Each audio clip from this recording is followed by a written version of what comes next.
अस्सलाम वालेकुम प्यारे बच्चों, आज हम इंग्लिश में लेट्स फाइंड पेज नंबर 20 पर देखेंगे।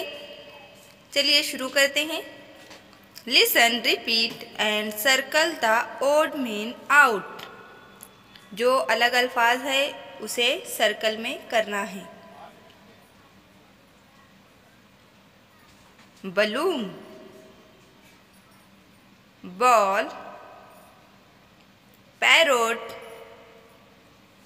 बैट। इसमें जो अलग है वो पैरोट है क्योंकि ये पी से शुरू होता है, और बाकी बैट, बॉल और बलून, इन तीनों वर्ड्स में बी ए ये लेटर एक जैसे हैं।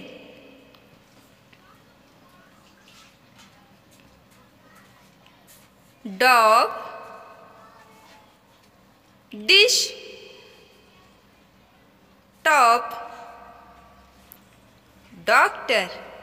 इसमें जो ओड है वो टॉप है क्योंकि ये टी से शुरू होता है, जबकि डॉक्टर, डिश और डॉग ये तीनों वर्ड्स जो हैं डी से शुरू हो रहे हैं।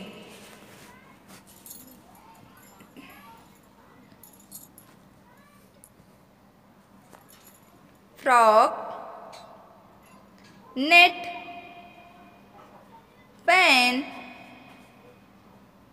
फ्रॉग। इसमें नेट ओड वर्ड है क्योंकि ये एन से शुरू होता है, जबकि फ्रॉग, फैन और फ्रॉक एफ से शुरू होने वाले वर्ड्स हैं।